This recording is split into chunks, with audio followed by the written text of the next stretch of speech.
Today I interviewed Jeane Dole. She's so amazing. Did you know there's a difference between an interior decorator and an interior designer? I know I didn't. Stay tuned to this episode. You're really going to want to watch this one. Hi, today I'm here with Jeane Dole, interior designer, and let's get that different than interior decorator.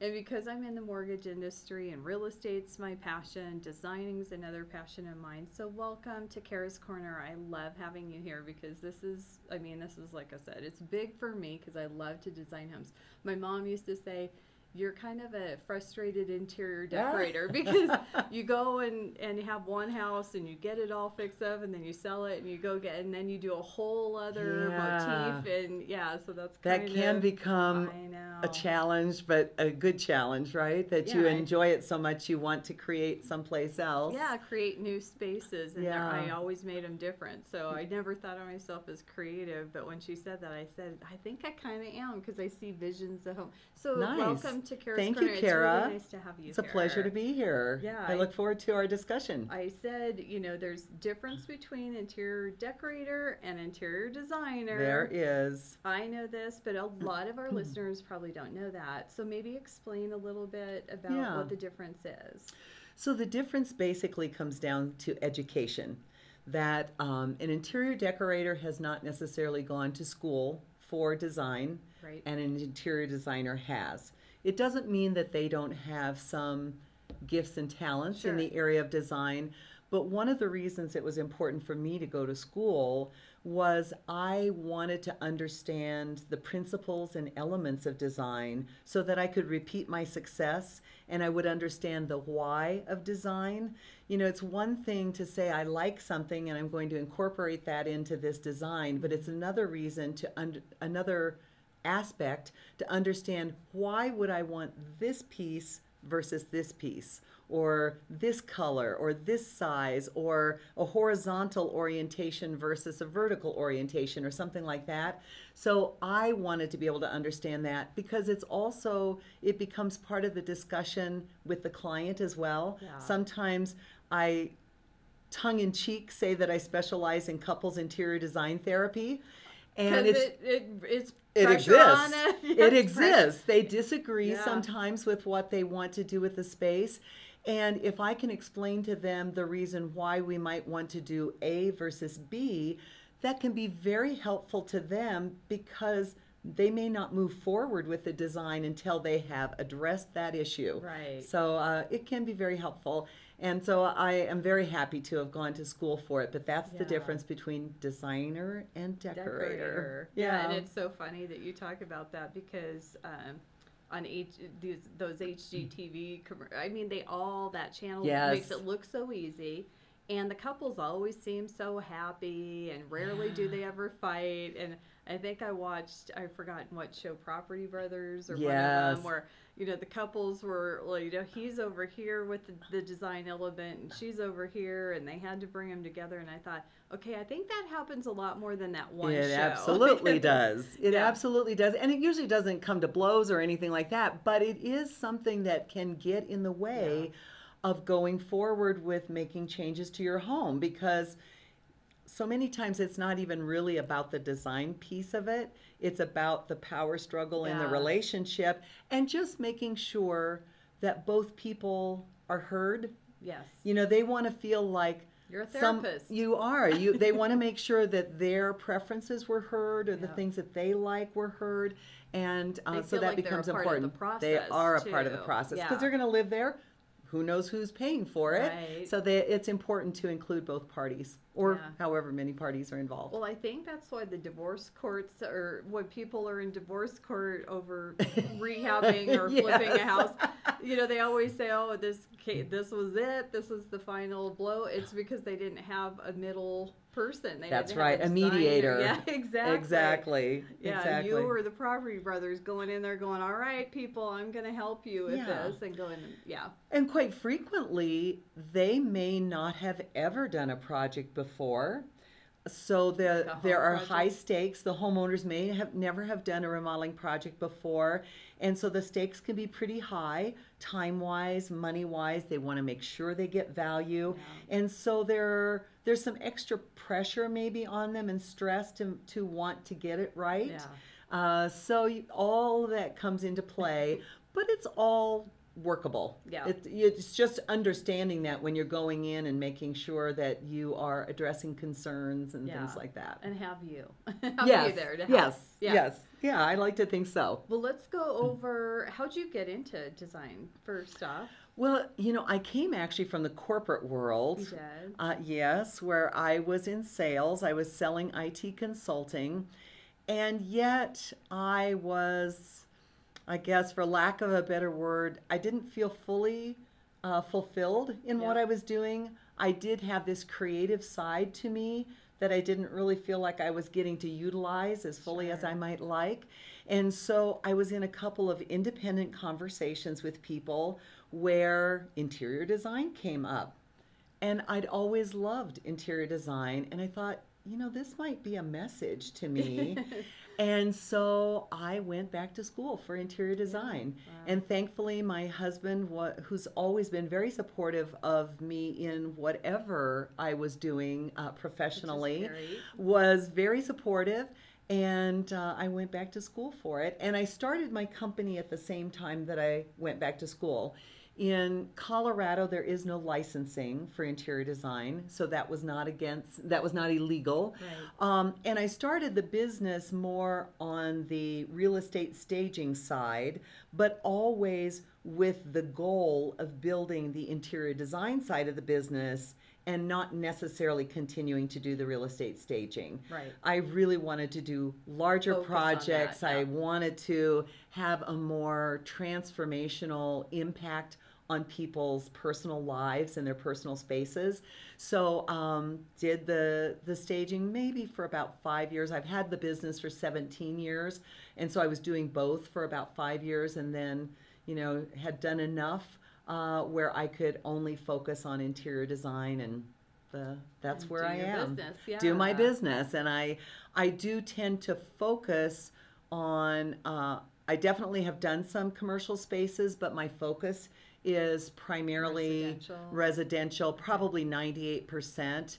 And I do a lot of kitchens and baths. Yeah. So everybody says those are the two spaces to do, kitchens and baths. Yeah. Well, let's go into some of the other things that you came to talk about. Let's talk about design. Let's talk about what people should know about design, because so many of us go, it's too costly, I can do it myself, and then they just mismatch the pieces, and it can look fine, but let's go into some of that. Is it extraordinarily, is it costly, I guess, or well, and it kind of depends on how you measure cost and what the project is. But I would argue, and I know this is biased on my part, but I would argue that how expensive is it for you to do some things on your own that you may not like in the end? So now you've spent money on that, and then have to and you don't like it, and you either have to redo it or you have to live with it.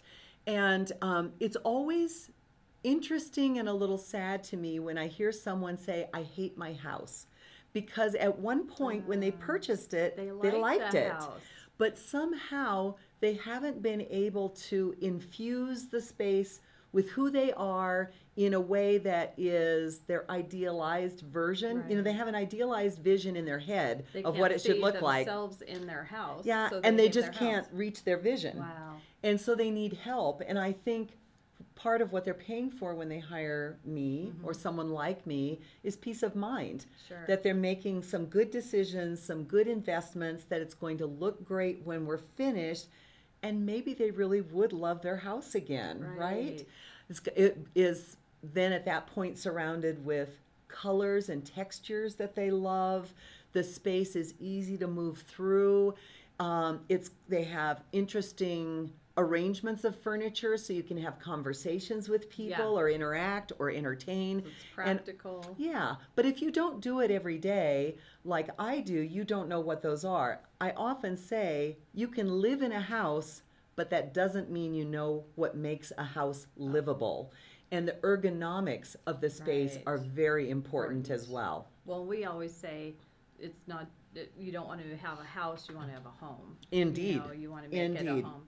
And that's the difference. Let's go through some of the things, because I know you have some great information that you wanted to bring here today. So yeah. So I would say that part of the aspect of working with a designer is not only to use the space effectively, but also to help you utilize your budget more effectively. I think a lot of people believe that you have to make $1 million a year, or you have to live in $1 million home to have it make sense for you to work with an interior designer. And that just is not the case. I don't know exactly what the price point is. That's kind of determined individually. Sure. But I would encourage people that if they have a project that they should at least explore the possibility of working with a designer and then see if that's a fit or workable for them, as opposed to just determining without any more information that it's not a good fit, right? Exactly. And then applying the principles and elements of design are important. I also know probably many more sources for finding what we call materials and finishes. So materials and finishes could be anything from a light fixture to tile to a paint color, backsplash, anything that's going to go in your home could be considered a material or a finish. Right. And so I have many more sources for those. Well, and you have discounts. I have discounts. I've gone with my designer friends. I'm like, okay, I need some granite. And they know exactly where to go, where it's cost effective. Yes. A discount maybe. Or, And I will hasten to add that I share a portion of my discount, but I don't give my wholesale price to my clients. I mean, it's sometimes people think that you're double dipping, and actually I consider my design services, my actual doing the design work, that is one product versus the products that would be going into your home. So I don't charge them retail, but certainly I'm happy to share, which is another reason to work with a designer, is it potentially offsets part of the cost of that person. And then hopefully you get much better results. But sometimes the questions that people would ask me might be, what style do you design in? Yeah. And I would say there are definitely some designers where, like, maybe they specialize in historic, or maybe they specialize in mid-century modern or totally modern or contemporary. I really don't want to specialize. Part of the creative stimulation I receive is being able to design in different styles depending on who the client is. To the client. And I really love, like, it's music to my ears when a client says to me, you really get me, you really listen, and you really understand who I am as you have designed this space. So I like to listen to them. I probably want to take their ideas and maybe take it to the next level that they can't get to by themselves, and they can't imagine taking it in that direction. They haven't seen it, but you can see it. They haven't seen it. And they're a little scared because they don't maybe do it very often. And so that's really rewarding to me, and again, I like the creativity of, last year, for instance, I did 3 kitchens. One was very traditional and rustic. One was more transitional and cleaner lines, and one was more contemporary. I loved it because I got to dabble in all of those. And each one of them wanted that type of style in their individual design. So that was exciting for me to do. Well, and that, like you said, that's kind of a stimulation in your creative process. Yes. And it is frustrating for some of us who don't work with designers. We don't know a lot about it. It may be kind of a fun thing for me, but I don't know a lot about it. Is because I am hooked on not only you know, the Food Channel, but HGTV, I do like watching all Aren't the we different all? shows. Yes. So when I watch them, it's funny, no matter who the people are, they always seem to do the same, oh, brass is in, or brushed nickel hardware is in.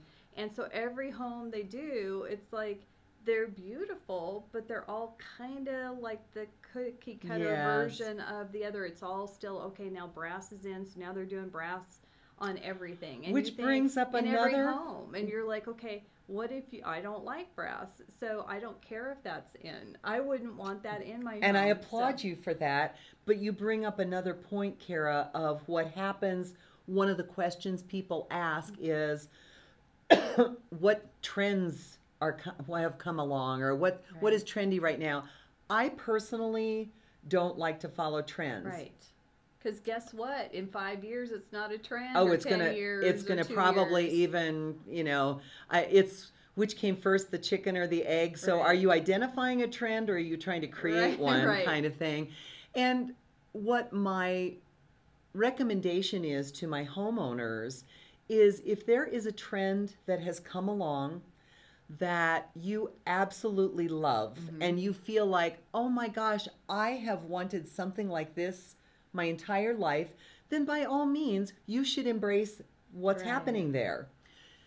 But don't just do it because it's a trend. Yes. Do it because you really love it and want it, and those colors or metal finishes or that furniture style or something, that you're really responding to that at a very deep level, because you want to enjoy it for a long time to come, and you will invest some fairly significant money in those items. So really do it because you love it, because it will change fast. I mean, every year there are color trends. Yeah. And typically, and I love all of these people, so I'm not criticizing them, but Benjamin Moore will have a color of the year. Yeah. Sherwin-Williams will have a color of the year. Pantone will have a color of the year. And they're not all the same color. Sure. So it really does, we talked about this a little bit earlier, that knowing yourself becomes important, knowing what you like and what you don't like and what you respond to, because that's the direction you want to go. Because I think it's very important to end up with a space that is like your personal sanctuary, that when you walk in the door, you don't even realize it, but you potentially have, like, you're almost letting out a breath in relaxation, because you've entered your home that supports you physically, emotionally, psychologically, because you're surrounded with an easy space to live in and things that you love. Right. I always say, when I go home, I want it to feel like it's my sanctuary, my Zen space. I can walk in and I just feel, like you said, like you can kind of just kick off your shoes and relax and have that deep breath and sigh at the end of the day and go, you know what, I feel fulfilled just being in my space. Yeah. And that's what's so important, I know, to me, and I know so many other people. You know, some people don't care, but a lot of us really do, and we want that, or they think they don't care, but yet maybe they haven't felt the difference. Maybe they haven't felt the difference of recharging your battery and being re-energized for the next day, because they haven't realized that their space is having an impact on that. That maybe if they did some things that made them feel better about their space, that it might actually have an impact on other parts of their lives. And so they just don't know. And that's part of the education. Yeah, and it, I mean, has an effect on mood. I'm telling you right now, you either feel happier or sadder by being in your space. And it affects you physically, emotionally, mentally, I believe everything. that. Yeah, me too. Mm-hmm. All right, let's go to something else. What else? Okay. I know you've got so many great points, but I want to make sure we get them all in here. So I also am asked very often, where do I work? You know, where am I interested in having clients from? I would say, in some ways, it depends on the size of the project, but definitely I work all over the Denver metro area. I do a lot of kitchens and baths, as I mentioned. In fact, my other tagline, if you will, is that I specialize in kitchens that cook, even if you don't, because believe it or not, I don't cook. My husband cooks, but our kitchens are such an extension of our entertainment space anymore, you know, open concept floor plans, that it really becomes important to have not only a kitchen that works when you're needing to cook, but is also beautiful and comfortable for your friends or family to stand around. Goes. That's where they gather. Everybody's in the kitchen. And anymore, they might even be cooking with you. So there are times that nobody ever jumps in and helps me, Jeane. But thank you. Well, maybe you'll start at some point. I was going to say you need a big enough kitchen, maybe. But yeah, it's. I mean, no matter where you are, you know, you have this. My last house was huge, and we had, you know, movie rooms, all kinds of fun stuff. And now, I mean, everybody was all in the kitchen, or in that little, you know, island space where they could sit and chit chat. And it's so funny, you know, you have 20, 30 people just hovered around kind of that kitchen area, and you're like, okay, there's another, you know, 1,000 or few thousand square feet that you could go down and watch TV or go do. But nobody's there. Everybody's in the kitchen. Everyone's and then they in the always kitchen. say do kitchens and baths, because those are the places that you want to redecorate if you're looking to sell a home. Well, and I would say an aspect of that is that very rare, those are the best rooms where you get the biggest bang and the biggest payback when you sell. Right. But rarely do you ever make 100% of those spaces. You don't ever. Yeah. So what's also important is, based on the period of time that you expect to stay in that home, is by all means you need to do it early enough where you get some enjoyment value out of it. You don't want to just be doing it so someone else gets to enjoy it. That's what's you want to enjoy it. Being in the real estate, you know, on the mortgage side, not so much, but because I work with so many realtors, and I see this all the time. They go in, especially the listing agents go in, and, oh, you're ready to sell your house. First thing they say is you need to fix this or this or this, and they'll go and do a somewhat of a remodel on, say, a couple bathrooms, and I think, okay, if you'd done that like 4 or 5 years ago, you would be able to have enjoyed it this whole time. Yes. While you're living in this space, not do it and then go, all right, now we're selling and bye-bye. And I think it's funny because one of the shows on HGTV is some sort of buying, selling thing where they're fixing love it or list it. Yeah, one of those where they're fixing it up, but then you might just turn around and sell it, but then the couples come in and go, oh, well, now it's so beautiful, and you're thinking, okay, you already put those dollars into it. That's right. If you'd done that 4, 5, 10 years, some of them have been in their home for 15 years, and you think, do it, if you'd done it 15, 14 years ago, you would have had all that time to enjoy the space and have it more efficient or whatnot. You're already putting the dollars in.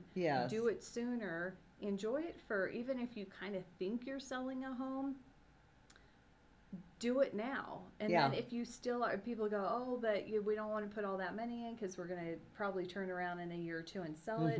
No, do it now. Enjoy it, and then that will still be there if you choose to sell it. Worst case scenarios, you don't sell it, and you get to enjoy it some more, longer, for sure. And you don't have to do crazy, expensive things. Just get it done, enjoy it, and then if you still turn around and sell it, you're not doing it at the last minute. Yes.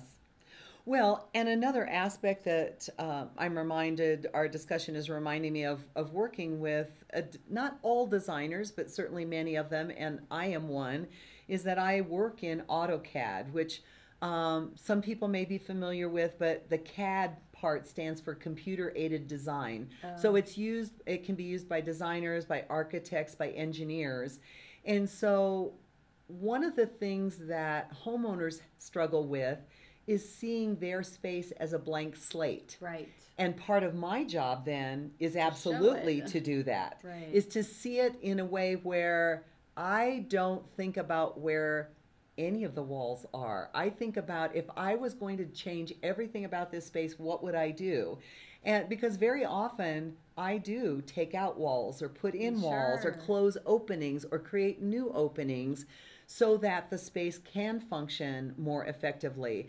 And as I'm designing, which is part of, I guess, why it makes sense for me to be an interior designer, is one of the gifts that I am so grateful for, is as I'm designing it, I'm walking through the space. So as I turn a corner, I'm thinking about, well, what do I see what's my view when I turn here? So that not only is it functional and comfortable, but the views are also lovely. Sure. That because not only for the homeowners who are going to live there, but if they do go to sell it, that's also a very important part of the selling process is what does the buyer see when they step in the house or when they step in the kitchen or step in the bathroom? Is it something that makes them think, I need to see more of this house. I have to live here. Yes, yeah, exactly. Exactly. Well, is that kind of similar to, I know I love Fixer Upper. I'm so sad that they're no longer on there. But Joanna Gaines always had a computerized version. She probably used a different application than AutoCAD. There are so many. Similar, somewhat similar, although I don't necessarily, I think many of hers had like 3D renderings.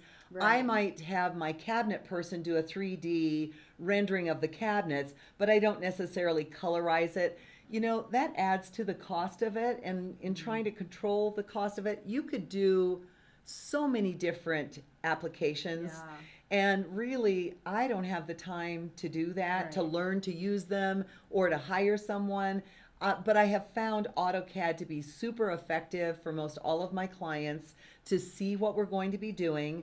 Then particularly if there are cabinets involved, typically the application that they use, a lot of them use one that's called 2020, and that comes up with a three-dimensional design of the kitchen. So then I'm providing that as well, so they can see a lot of it. I just like that because years ago, to visualize, I mean, none of this technology was around. Yeah. And I love the fact that you can, as a designer, show the space. Right. And then that way, you don't have buyer's remorse after the designer leaves because you went, all right, well, I didn't want to say anything at the time, but as they were putting this in, I love that. I love the fact that you can kind of see everything where it's going to go. You can kind of visualize it in your head. If you don't like something, you can say, you know, I kind of don't really prefer this look, but maybe if we did this, or maybe say a fireplace. There's so many creative things you can do with a fireplace space. I've been doing a lot of fireplace walls. Yeah, and it's funny them. because it's not super costly, or it doesn't have to be, and you can create these amazing looks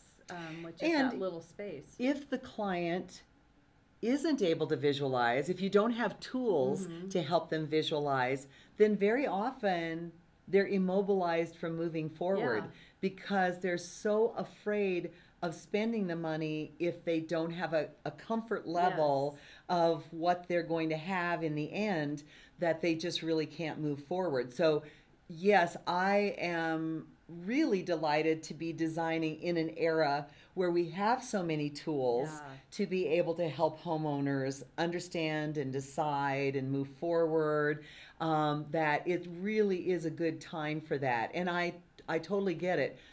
I also am very happy for a tool. I don't know if you're familiar with a website called Houzz, HOUZZ.com. But one of the things that I love about Houzz is that I always send my clients there to put together some idea books. So they're saving some photographs. Houzz probably has 13 million photographs of projects around the world. Wow. And I send my prospective and signed clients there to put together some, like maybe 15, 20 photographs or something like that, so that they are also conveying visual information to me, because just trying to verbally describe your style is not going to be enough for me to see what's in your mind about what you'd like to see. And you don't have to edit yourself when you're looking at those photographs. I don't like my clients to say, oh, my house isn't that shaped, or that's bigger or smaller than my house. That doesn't matter. My job is to scale it up or down for your space. I'm trying to get the essence of who you are stylistically so that we can apply that to your individual space. But it's a wonderful tool because just like we were talking about being able, for me to be able to share visuals with the client, I need them to share visuals with me so that we are also reducing frustration. We are also being more efficient and saving time and potentially money on getting to the root of what you're going to like. I don't want to show you things that you're going to hate. I might push So- your level of what Yeah, you want a little comfort, bit, right. but it's still going to be in that family of what I think you will like, right? Yeah. But I don't want to waste your time with things that Sure. you have no interest in. I always think of it's kind of like the Pinterest for the homeowner. It is. It's like It totally taking is. your- Yes. It's just Pinterest for all of us. Well, I always like to kind of end things with a tip Yes. that all of our listeners can use themselves, because if they're somewhat where other than Denver and can't get to you, or they're thinking about hiring a designer, what's a great all-around tip that we can give our listeners? Well, so a couple of things I would say. One is, first of all, when you are hiring someone, understand what expertise you need, what kind of expertise you're hiring. I have the utmost respect for architects and contractors, but it's important to understand that the primary focus of an architect is the envelope of the building or the envelope of the structure. They don't necessarily, and I am making a generalization here, but they don't generally get a lot of training in interior space planning or the size and placement of furniture. So you really want someone who can specialize and has Yeah. that knowledge in interior space Right. planning. And then Contractors. the last thing would be what we were talking about before. Measure your space. Measure your people. space, people. You Don't- want to make don't sure it will buy that fit. couch and it can't go through Through the the front door. door, or there's so many, and make sure it fits in the space. And Yes. that's why we were talking about. Yes. Measure under that window where you want the couch, or somebody buys a circular table that plops down in the middle of the room and then takes up the entire space. Not so only that you measure don't the have space, that. but you might want to take tape and lay it out on And the lay it floor out, to yeah. see that is it going to overfill the space Right. and just We found this overwhelm great it. couch. We found this great living room Right. set. Let's go what are the dimensions? Let's measure it out in the space, because the space, when you walk into an empty room, it's very deceiving, I think. It so is. It's nice to measure that out. Well, thank you so much. Thank Thanks you, for the Kara. tips. These are I so great. appreciate the opportunity. It's Yeah. great to speak with No, you. it was really fun. Like I said, this is kind of something that I love, and I think everybody out there can use a lot of your information. So thank you so much. Thank you. It was a pleasure.